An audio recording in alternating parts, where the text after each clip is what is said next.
Okay, welcome. Here we go. We are going to figure out how to um, take an image like something from Google Images and get it ready for engraving. The plan is we're going to use two types of tools or two tools in Photoshop. One is color overlay and the other one is going to be the magic wand. All right, so here we go. We have our layers right here. You could ignore all the other layers. This is just me messing around, but this layer here is the image we see, okay? Um, if I want to edit or do something, the first thing I want you to notice is that there's a little shape right here, a little object thing on there. That means we cannot work and do a lot of editing on it right now. So in Photoshop, if we want to do something, we've talked before about raster versus vector, and this is not really a vector image, but it's an object, and we need to rasterize it, get the pixels, tell Photoshop to figure out where all the pixels are so we can do effects to it. Um, so the first step we want to do is we want to right-click and say rasterize layer. And you'll notice that this moves, there's no longer an object image there, and that means we're good to go. Okay, now, the next image, or next thing I want you to show you is how to do a color overlay. Now, color overlays and strokes are really helpful in Photoshop. So if we hit blending options right here, you are going to see in a second, and I'll bring it over.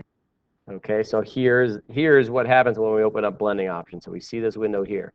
All right, and so for that window, we have a bunch of options. We will talk about stroke a lot later. All right, but we're going to click color overlay. Now when I select color overlay, I can also select the color. All right, I could change this to wherever, and it would completely cover the image. But let's see what happens when we do that. So I hit OK, and oops, let's try that again.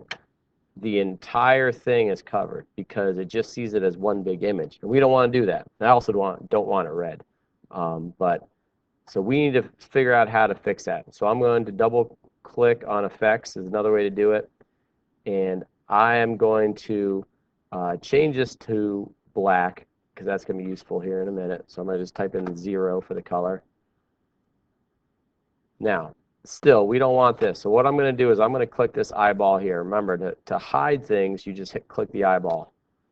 So the color effect is on there, but we're not seeing it right now. All right, so the idea is that color overlay overlays a color everywhere where there's an image on this one layer. So we need to clean it up a little bit. Over here, you're going to see two ways to select. There's a lot up here. There's a bunch of selection tools here.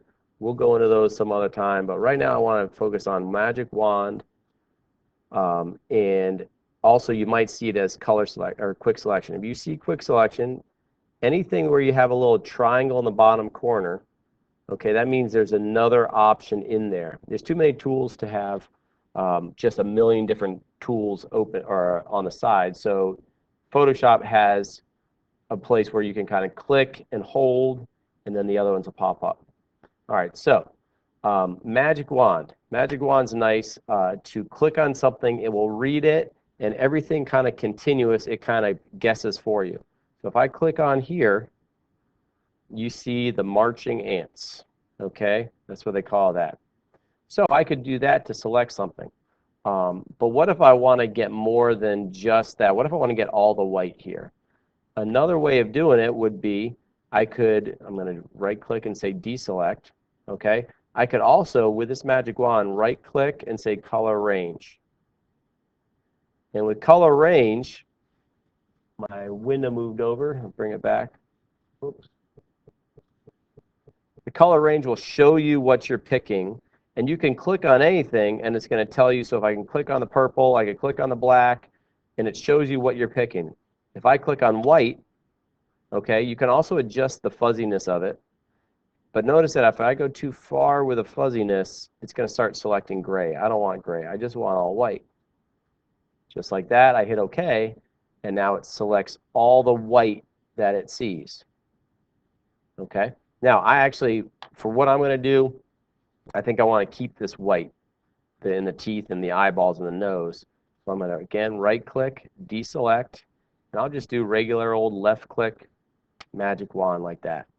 Okay? To get rid of this, all I can do is I just have to hit delete, and we got rid of it.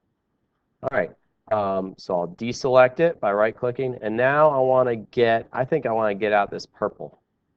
Again, if I click just like that, it gets all the outer layering purple, except it doesn't get the purple on the inside.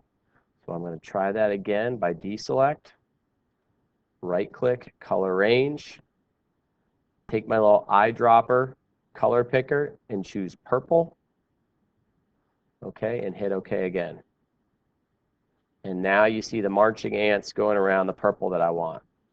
Okay, I'm going to hit delete. And there you go. Now you can't really see these eyes right now, but it's okay. It'll work out in a second. So again, right-click, deselect. Okay. Now I want to color overlay. When I'm doing laser engraving, I just need black. Whatever's black is going to etch. Whatever is not black or white is going to be left. So I want everything nice and dark and black so it's all evenly engraved. So I'm going to go back now and now do my color overlay here. All right, again, I could right-click blending options to get there.